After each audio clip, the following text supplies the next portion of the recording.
What's going on, boxing fans? I'm staying busy today. Welcome to the distance. I got another prediction video for you guys. Zab Judah versus Jose Armando Santa Cruz. Matchup takes place July 16th on ESPN. This is pretty much the return of Zab Judah. He hasn't been in the ring since November for that unnecessary pay-per-view card that I heard that was rumored to have sold a lot. The one, it was headlined by him and Joel Casamayor back in November. A lot of us were actually trying to watch it on like Justin TV, couldn't find it.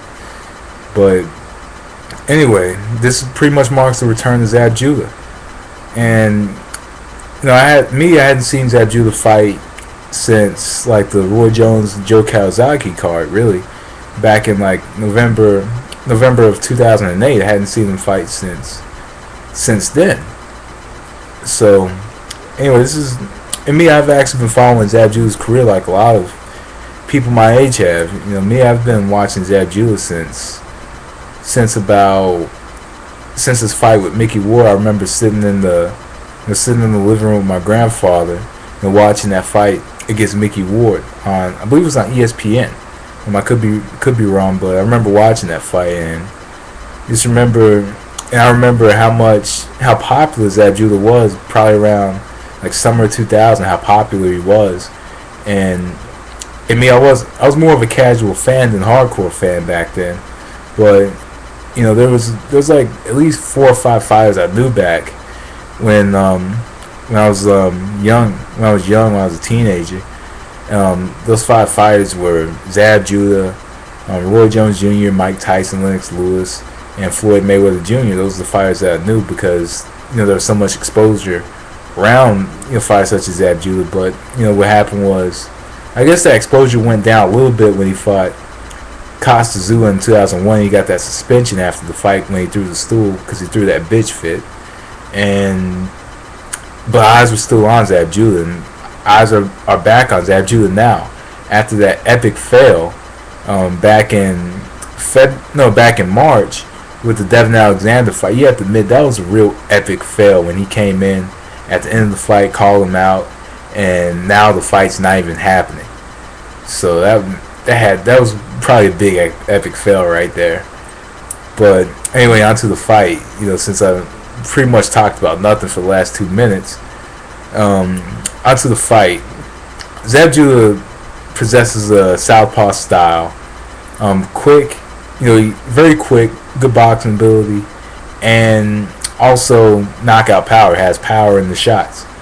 And Jose Armando Santa Cruz has shown to have trouble against southpaws. One in particular, David Diaz. When David Diaz pretty much beat him up on the inside. Zab Judah in this fight has to fight pretty much the same fight that David Diaz fought. And also, he does want to go to the body and wear down Santa Cruz. Santa Cruz does not like fighting on the inside. That's something that's very evident. He doesn't like close range fights. He kind of wants to. He's tall, he's long, and also I don't even think he's a real welterweight. I think he's more blown up than anything else because he's more of a natural lightweight, and he's had a few fights at welterweight, like 142, 144, but now I believe this is at 147. I could be mistaken, but I think Zab Judah is just much bigger than him. I think, and he's been there for a while. For about 7, 8 years now. Been at welterweight, and that's pretty much home for Zab Judah. I think he has to use that size to the advantage. I think he needs to get his power shots off, more in particular on the inside, and use that hand speed to his advantage. Set him up with big shots. And we're going to see, at least for the first 4 or 5 rounds, we're going to see big shots from Zab Judah, and he's going to go all out in those rounds. But for Jose Armando Santa Cruz in this particular fight, hopefully he has a plan for this fight to negate the speed of Zab Judah. In particular, to negate the speed of Zab Judah, you have to take the range away. And I did mention that Zab Judah pretty much wants to fight this on the inside. But a lot of the Zab Judah shots are straight. They're straight, and they're fast and quick. And Sonic Cruz does want to stay in kind of close quarters and take that range away from Zab Judah. He wants to take that range away. He does want to counter. He does want to counter his shots, throw some straight rights, counter straight right hand right down the middle, and also he does want to get Zab Judah on the ropes. Use that size, walk him down, get him to the ropes, and pretty much try to work with him, get some big shots in, and pretty much try to negate that speed. Make Zab Judah cautious.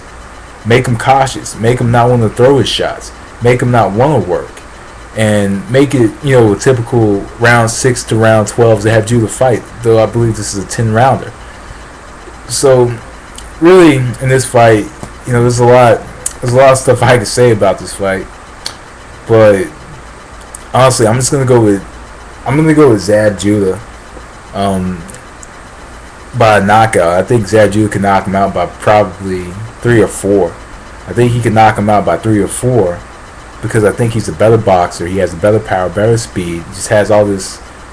He has so many physical abilities to his advantage, and I think he needs to utilize them in this particular fight. Despite the fact that Sonic Cruz has more of a, physical.